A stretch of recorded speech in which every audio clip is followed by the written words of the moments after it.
एक तरफ नरेश मीणा की टोंक जेल से आज रिहाई हो रही थी तो उनके समर्थकों के चेहरों पर खुशी और उल्लास और जश्न के भाव देखे जा सकते थे। वो बात अलग है कि जश्न उनकी रिहाई के वक्त हुआ नहीं, क्योंकि इसमें जेल प्रबंधन, प्रशासन और हाईकोर्ट की तरफ से निर्देश दिए गए थे कि भाई इसको जश्न के तौर पर आप मत मनाइएगा। खैर, वो जश्न नहीं हुआ। नरेश मीणा वहां से समरावता गांव के लिए निकले, लेकिन इस रिहाई के वक्त ही राजस्थान में कैबिनेट की बैठक भी हो रही थी। कैबिनेट की बैठक में कई अहम फैसले लिए गए। वो फैसलों की पूरी अपडेट टीवी 9 राजस्थान पर आप देख सकते हैं, लेकिन इस बैठक में एक अहम और बड़ा फैसला भी लिया गया आरपीएससी को लेकर। अब देखिए, आरपीएससी को लेकर कैबिनेट की बैठक में एक बड़ा फैसला लिया गया। यह एक बड़ी खबर। उधर नरेश मीणा की रिहाई के साथ भी कुछ सवाल खड़े हैं। तो आज के सवाल क्या हैं? पहला सवाल यह है कि नरेश मीणा की रिहाई हो चुकी है, अब अगला कदम उनका क्या होगा? किस राजनीतिक राह पर वो चलते नजर आएंगे? दूसरा सवाल यह कि कांग्रेस से दूरी बनाएंगे और क्या बीजेपी से कदमताल मिलाएंगे?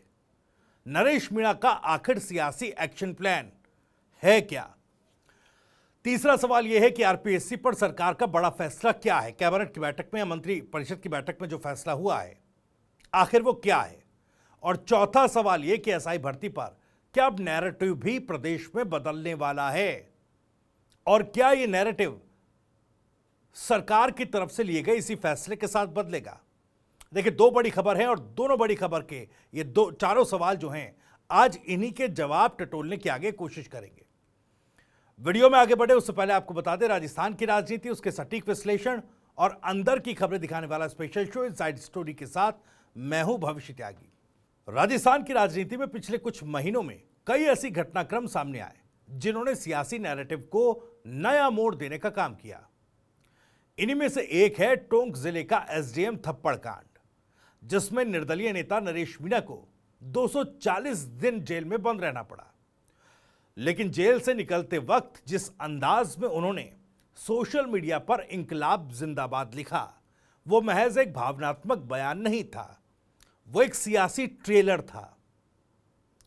अब देखिए, थप्पड़ से जेल और जेल से जनाधार तक का सफर नरेश मीणा ने तय किया। 13 नवंबर 2024 को देवली उनियारा उपचुनाव के दौरान समरावता गांव में नरेश मीणा द्वारा एसडीएम अमित चौधरी को थप्पड़ मारने की घटना सिर्फ कानून व्यवस्था का मामला नहीं रहा, यह एक प्रतीक बन गया है सिस्टम बनाम जनता के संघर्ष का।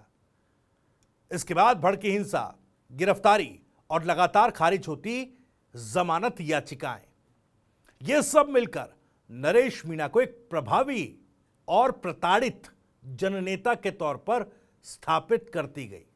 प्रताड़ित जननेता जिसके साथ लोगों की सिंपैथी जुड़ती चली गई।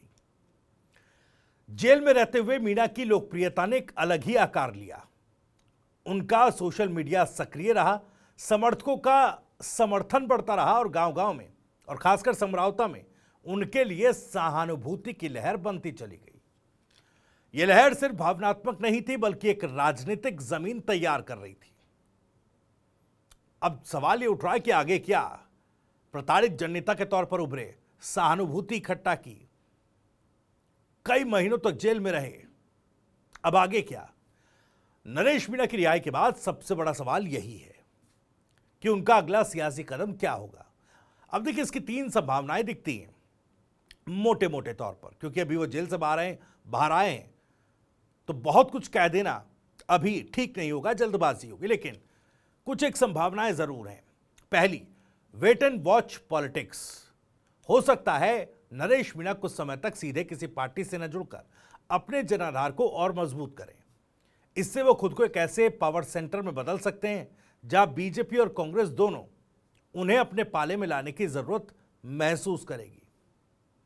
दूसरा, कांग्रेस की तरफ झुकाव। देखिए, कांग्रेस के नेता वो रहे हैं, लेकिन टिकट नहीं मिला, निर्दलीय चुनाव लड़े, और घटना के बाद कांग्रेस ने खुलकर कभी उनकी आलोचना नहीं की। ऐसे में कयास लगाए जा रहे हैं कि भविष्य में नरेश मीणा कांग्रेस के टिकट पर भी हो सकता है विधानसभा का चुनाव लड़ लें, या कांग्रेस की तरफ जो उनका एक पुराना कांग्रेस का साथ उनका रहा है, उसी तरफ उनका झुकाव भी रहे। तीसरी संभावना यह है कि बीजेपी के साथ नई डील। बीजेपी के लिए नरेश मीणा एक मजबूत ग्रामीण नेता, युवा नेता वो बन सकते हैं, एक विकल्प है जो युवा और आक्रोशित मतदाताओं में अपील रखते हैं। अगर पार्टी पेपर लीक, बेरोजगारी और भ्रष्टाचार जैसे मुद्दों पर घिरती है तो ऐसे में ऐसा नेता उनके लिए नैरेटिव शिफ्ट करने का जरिया बन सकता है जो युवाओं को मोबिलाइज कर सके और जनता के लिए लड़ने का एक सबसे बेहतर उदाहरण वो सेट कर चुके हैं। और देखिए, जेल में भी उनका सियासी प्रोफाइल मजबूत हुआ और जिस तरीके से जितने लंबे समय तक एक थप्पड़ कांड में वो जेल में रहे हैं, क्या इस घटना ने उनके सियासी प्रोफाइल को मजबूत किया? नरेश मीणा का जेल में रहना अब किसी दाग की तरह नहीं देखा जा रहा है। सियासी गलियारों में, ग्रामीण क्षेत्रों में और खासकर युवा तबके में यह त्याग और संघर्ष की छवि में बदल चुका है।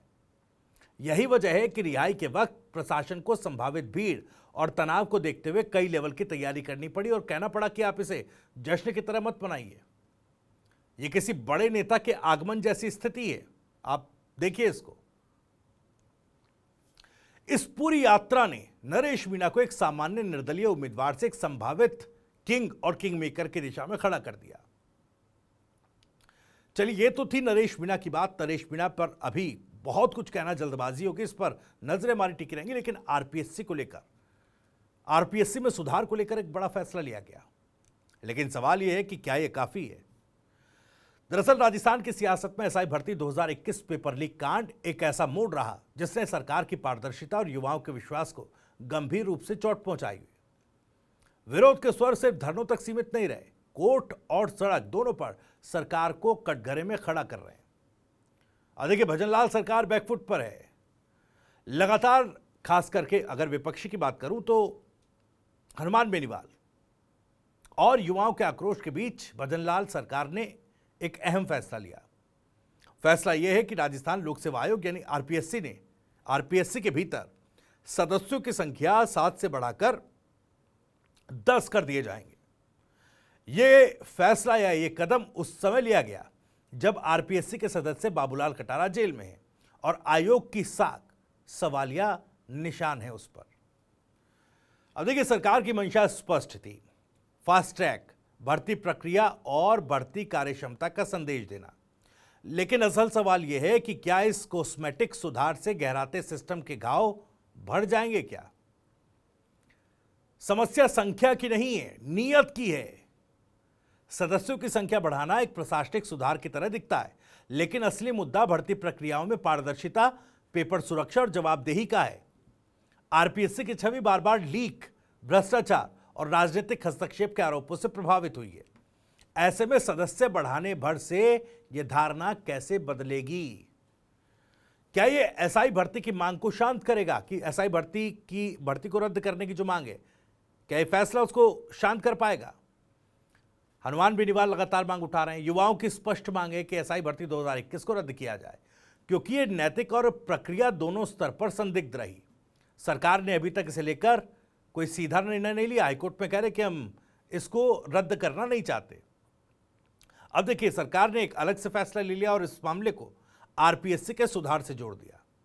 यह सरकार की बाईपासिंग रणनीति मानी जा रही है। आयोग के चेयरमैन की नियुक्ति पर भी सवाल। यूआर साहू जैसे वरिष्ठ अधिकारी को चेयरमैन बनाना एक सटीक निर्णय था, लेकिन इससे पहले जिन सदस्यों को नियुक्त किया गया उनमें से कई पर राजनीतिक नजदीकियां और योग्यता को लेकर सवाल उठे। ऐसे में सिर्फ चेयरमैन बदलने और संख्या बढ़ाने से क्या आरपीएससी की क्रेडिबिलिटी दोबारा बन पाएगी? यह सवाल है। सियासी भरोसे की दरकती दीवार। एक तरफ नरेश मीणा जैसे नेता है जो सिस्टम के खिलाफ आक्रोश का प्रतीक बनते जा रहे हैं, दूसरी तरफ सरकार है जो सिस्टम को सुधारने के कॉस्मेटिक फैसले तो ले रही है। लेकिन दोनों खबरें अपने अपने तरीके से एक बड़ी तस्वीर का हिस्सा हैं। वो तस्वीर जो राजस्थान की सियासत में बढ़ते अविश्वास की खाई है। सरकार अगर वास्तव में युवाओं और जनभावनाओं की चिंता करती है तो उसे प्रोसेस करेक्शन की जरूरत है, ना कि सिर्फ पोस्चर करेक्शन की।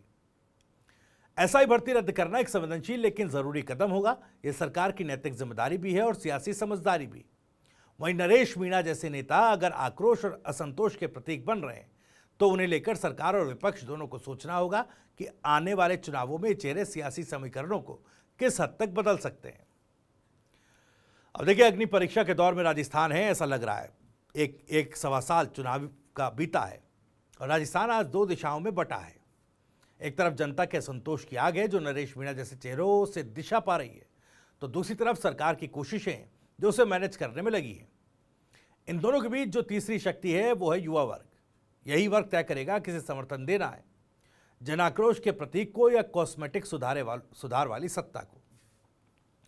राजनीति अब सिर्फ पार्टियों की नहीं है, ये परसेप्शन की लड़ाई है, जहां असल मुद्दों पर स्टैंड लेने वाले ही टिकेंगे और यही तय करेगा कि नरेश मीणा जैसे लोग अपनी अगली विधानसभा में कहां वो स्टैंड कर पाएंगे, दर्शक दीर्घा में या सत्ता के गलियारों में। खैर, इनसाइड स्टोरी में इतना ही। वीडियो और जानकारी पसंद आई हो तो वीडियो को लाइक करें, ज़्यादा से ज़्यादा शेयर करें। आप भी इस मामले पर कुछ कहना चाहते हैं तो कमेंट बॉक्स आपके लिए खुला हुआ है। अपनी बात, सवाल और राय कमेंट बॉक्स के जरिए हम तक पहुंचा सकते हैं। राजस्थान से जुड़ी और भी तमाम खबरों को सबसे पहले जानने के लिए सब्सक्राइब जरूर कर लीजिए। TV9 राजस्थान। नमस्कार।